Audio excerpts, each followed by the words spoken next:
for the immediate freedom of Malaysian activists involved in the mission. Meanwhile, Swedish activist Greta Thunberg claimed that she and other detainees were tortured in Israeli custody. Speaking in Stockholm, she has said that they were kidnapped and denied clean water, while some lacked medication. Israel denies mistreating detainees and called the flotilla a publicity stunt supporting Hamas. Thunberg and 478 other participants were reported on Monday. Now for this discussion, we're joined by Professor Vasilin Popovsky. He's a professor and vice dean at Jindal Global Law School. Joins us live from New Delhi. Thank you very much, Professor, for joining us again. Good to see you. Now, so far about this flotilla, going back to their mission, what do we know? What have they achieved and what they have not and what they could not achieve, and what were their goals? There are two missions, one by Greta Thunberg, as you mentioned, but also another one called Freedom Flotilla.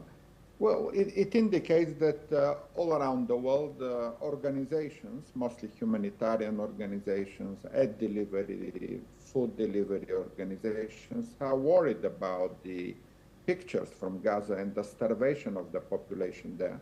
And they engage in those activist deliveries. Obviously, they want to show some sympathy with the starving population. And when Israel reacts to that and says that this is some sort of publicity, it's not really correct. However, on the other hand, I will also say it's not correct what Greta Thunberg is saying, that she was tortured in detention. Yes, they were provided with basic food and water and sanitation, but obviously nobody will deny them food and water in detention. So both sides were using a little bit of aggravated language. Israel saying that these are publicity stints, which are not just that, because people are worried about the starving population of Gaza, but also claims that Israeli military tortured some of the detainees is also aggravated.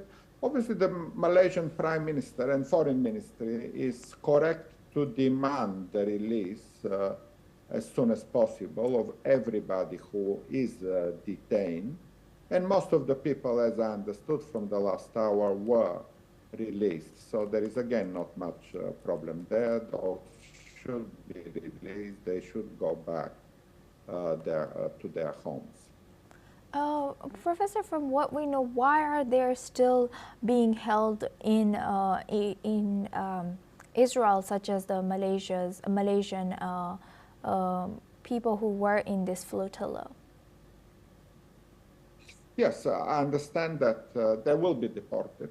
I meant the previous flotilla, the one which Greta Thunberg initiated. Those people were released. Everybody's back home, including Greta Thunberg. She's speaking from Stockholm. The next one just happened yesterday, and for that matter, there are needs to basically organize that deportation, simply paperwork, flights, air assistance, and everything else. But obviously, Israel doesn't want to keep those people. They will release them as soon as the paperwork and the airplanes are ready to take them back home. There is no point to keep them anymore there. So it's simply bureaucracy, I guess, in terms of small delay in deportation of every activist there. And going back to Greta Thunberg, how might her claims of torture and mistreatment in Israeli custody impact global perception of Israel's treatment of detainees, even the detainees who are not Palestinians and who are politically charged situations involving Gaza and Hamas? Well, that's a good question, because we can somehow see that what Greta Thunberg is not so much about herself, how she was mistreated, rather than by pointing that a lot of Palestinians in custody in Israel for many years, some of them being detained for many years. And that really is illegal, that does amount to violations of human rights. People without charges should not be detained. unless there is a proper judicial process. And some charges are raised and judges are confirming those charges and issuing sentences.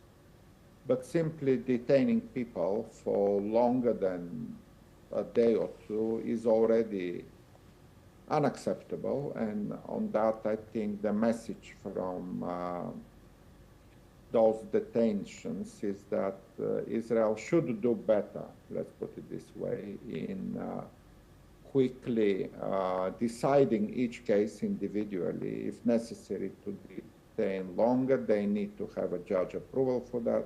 But the judicial process needs to be very much followed strictly and scrupulously so that there are no violations of human rights whatsoever.